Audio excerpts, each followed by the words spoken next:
Attention, cette vidéo peut choquer la sensibilité de certains d'entre vous. De plus, celle-ci est réalisée par un professionnel. Veillez à ne pas reproduire cela chez vous.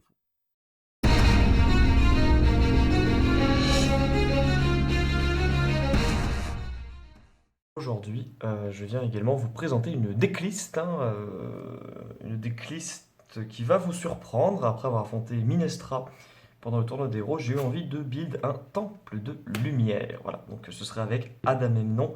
Agamemnon, on le présente plus, en dieu divine. Vous pouvez activer une capacité catalyseur d'un de vos anges.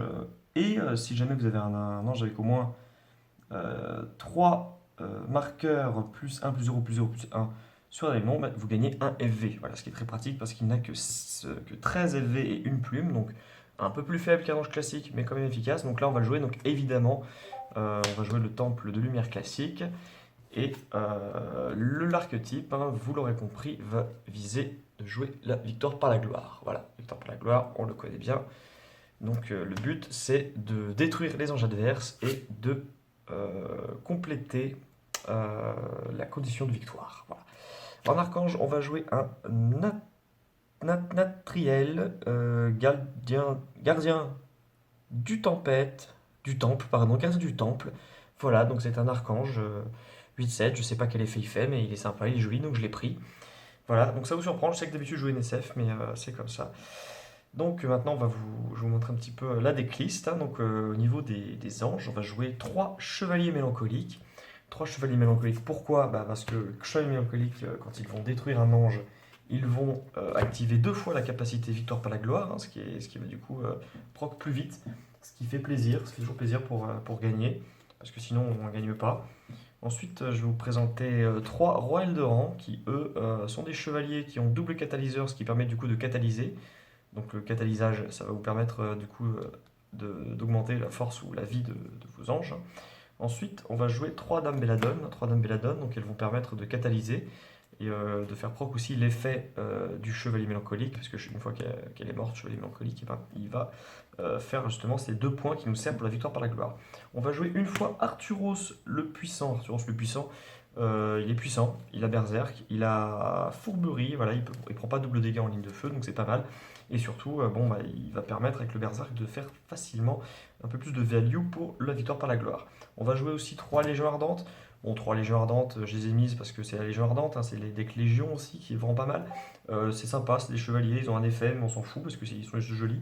On va jouer une fois un loup des monts Crane, voilà, un loup des monts Crane, donc c'est un loup. C'est un golem de 5 pour 4 sans tempête, mais bon, 5 de défense, on va le prendre, on va être plutôt content. On va jouer une Eladriel. Une Eladriel, c'est un ange 2-3 pour 4 qui va vous permettre de soigner, prévenir des dégâts, enfin je sais plus, mais elle fait un truc dans ce genre-là. Donc c'est un truc un peu tech, ça c'est les cartes un peu tech, comme on dit, un peu stylé, un peu classe. On va jouer une fois Raguel, le châtieur. Donc Raguel le châtieur, c'est un ange de pureté céleste, de la dernière extension. C'est un 8-8 pour 8 qui peut taper la lumière et retrait. Donc lumière, c'est-à-dire que quand il va taper, eh bien effectivement, il va bannir l'ange adverse, c'est l'effet de lumière, je vous apprends rien. Et également, il a retrait, donc il peut revenir après avoir tapé, donc ça vous fait une bonne défense, sachant que bon, il peut passer par-dessus des anges à 3 EC ou moins pour taper la divinité, ce qui est pas mal. Voilà, sachant qu'on va essayer également un peu de passer avec Raguel si jamais la condition de victoire par la gloire ne fonctionne pas assez. Donc pour cela, je propose d'ajouter 3 assassins de la ligue. Comme ça, voilà, vous faites un petit dégât avec, je sais pas, une légion argentée qui fera un petit 6 sur un de vos anges, et ben hop, vous l'achevez avec l'assassin de la ligue. Donc c'est un combo qui marche vraiment très très bien. Et si jamais vous n'arrivez vraiment pas à passer, que vous avez du mal, on peut toujours, j'ai pensé à ça, on va jouer 3 Dracès XV2.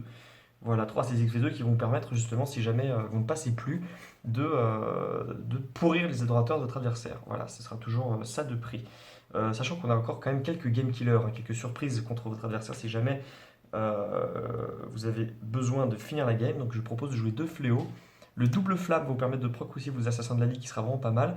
Et surtout, c'est un dragon un peu stylé, quoi, qui est joli. Quoi. J'ai pas eu son effet, mais en tout cas, je l'ai mis dans le deck, j'ai trouvé ça sympa. On va également jouer 2 armadas qui permettent de taper un petit peu. qui vont arriver en tempête si vous avez des Poséidors sur vous. Donc il ne pourra pas arriver en tempête car on n'aura pas de Poséidor, mais c'est pas grave, c'est une armada. On a également joué une fois un géant dévastateur. Un géant dévastateur, c'est un géant dévastateur, hein, c'est un 9-9, il tape. Si jamais le géant dévastateur, j'ai un petit tips pour vous, j'ai une petite bête des égouts avec. Voilà, parce qu'en divine il détruit un ange, du coup vous détruisez la bête des égouts, vous n'avez pas perdu grand chose, c'est pas grave.